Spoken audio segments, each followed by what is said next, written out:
আমার কাছে টেলিফোন আসলো, আমি যেহেতু G1 কমিউনিকেশন ছিলাম, ওখানে কমিউনিকেশনটা আমি দেখতাম। আমাকে টেলিফোন করে বলা হলো যে তাড়াতাড়ি অফে আসো, ডেডিকেটেড লাইন দিতে হবে, বিটিভি আসবে, এটা আগামীকালে অনুষ্ঠানটা প্রচার করবে। এটা কিন্তু কোনো লেটার ফেটার কিচ্ছু ছিল না কিন্তু। তো আমি তাড়াতাড়ি আসলাম, এসে আমার এক্সচেঞ্জের মাধ্যমে আমি ওই বিটিভিকে সরাসরি 2টা ডেডিকেটেড লাইন দিলাম, যেটার মাধ্যমে তারা ওই 24 তারিখে প্যারেডটা প্রচার করবে। কিন্তু আমি কিন্তু এটা সবাইকে প্রশ্ন করেছি, এরপরেও কিন্তু সাবেক প্রধানমন্ত্রী কিন্তু ওই প্যারেডে গিয়েছেন, সেটা কিন্তু প্রচার করা হয় নাই টিভিতে, কিন্তু ওইটা কিন্তু প্রচার করা হয়েছিল। এটার কারণ কি? ডিজি মহোদয় যখন অফিসে ছিলেন তখনই কিন্তু এটা দখল করে নিয়েছিল। কিন্তু এই সংবাদটা কোন সৈনিক বা আরএসইউ বা রেজিমেন্টাল পুলিশ কেউ কিন্তু কাউকে বলে নাই তারা। ডিজি কিন্তু যখন প্যারেড আমাদের দরবার হলে আসেন তখন কিন্তু already quarter guard is capture, এটা কিন্তু জানা গেছে আফটার তদন্ত করার পরে। ওখানে কারণ ওই কোয়ার্টার গার্ডে একজন অফিসার ওদিনকে অন ডিউটি ছিলেন, তাকে বেঁধে একটা খাটের তলায় রেখে দেওয়া হয়েছিল। সরাসরি এই ডাল ভাতে অংশগ্রহণ করেছ তাদেরকে ফুল ভাবে দিয়ে দেওয়া হয়েছে, আর যারা করনি তাদেরকেও 10% হিসাবে দিয়ে দেওয়া হয়েছে। অতএব এইটা নিয়ে তোমাদের কোনো দুঃখ প্রকাশ বা মনে ক্ষোভ থাকা উচিত না।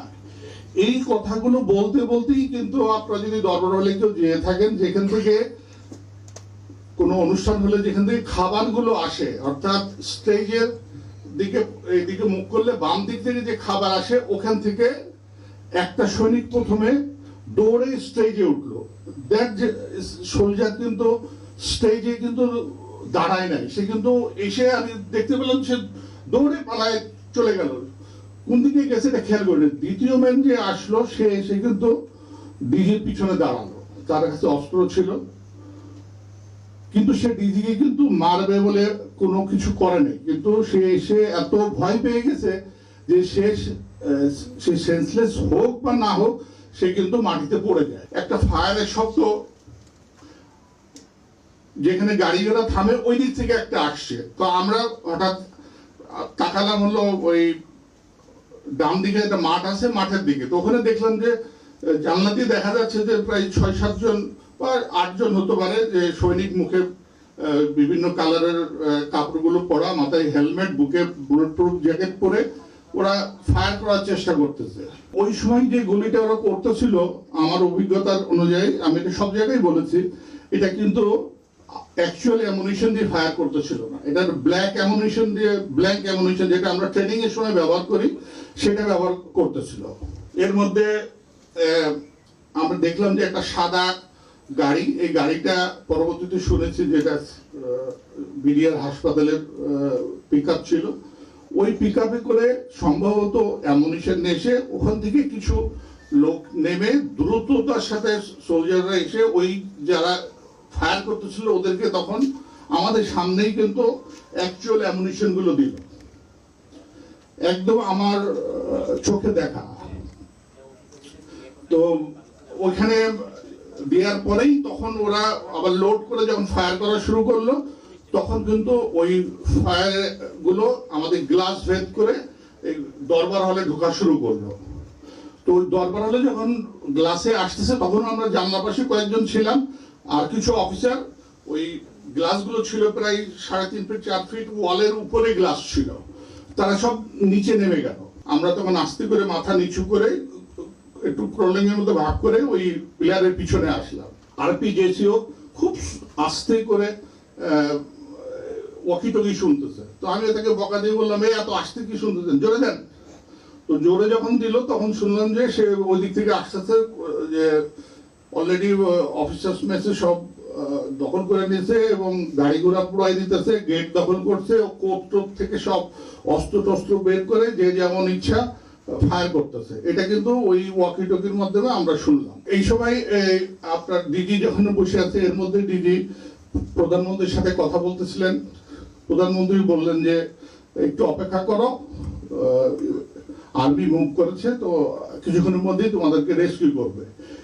এইখানে একটু বলে রাখি, এখানে কিন্তু আমরা ওই সিপাহী মঈনের যে অস্ত্রটা ছিল, ওই অস্ত্রটা কিন্তু আমাদের কাছে ছিল, গুলি ভর্তি অস্ত্র। কর্নেল এমদাদ ছিল কমান্ডো। সে বলল যে স্যার এটা দিয়ে কয়টা ফেলাই দিই। ডিজি বললো যে না, তুমি গুলি করো না। উনি ডিওপিকে বললেন অস্ত্রটার কাছ থেকে নিয়ে নাও। উনি কিন্তু গুলি করতে দেন নাই। ছিল কিন্তু আমাদের কাছে অ্যামুনিশন, ওই অস্ত্রের মধ্যে যে কয়টা অ্যামুনিশন ছিল, উনি বলছেন না কাউকে গুলি করবো না। উনি অস্ত্রটা ডিউটি নিয়ে নাই কর্নেল এমদাদের কাছ থেকে। এর মধ্যে আমি কথা বললাম ডিএম এর সাথে, অনেকের সাথে কথা বলা হলো। গুলজার কথা বললো, সব গুলজার অবশ্য আগে বলেছে, গুলজার আমাদের গ্রুপের মধ্যে ছিল না।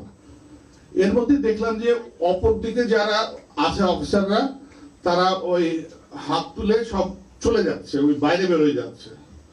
তো ডিউটি দেখার পরে ডিউটি বললো স্যার ওইদিকে ওরা বোধহয় সারেন্ডার করছে, ওদের জন্য কি কোনো আপনার মেসেজ আছে? তো উনি বললেন যে ওরা যদি যাচ্ছে যাও। আর কি আস্তে আস্তে বলছেন আমি ঠিক শুনতে পারলাম না উনি কি বললেন। তো ওরা কিন্তু সব চলে গেল, কর্নেল কাইসার টাইসার সব ওইদিকে ছিল। পরে শুনছি যে ওরা বেরোনোর পরেই বলে সাথে সাথে ওদেরকে ওখানেই গুলি করে মারা হয়েছে।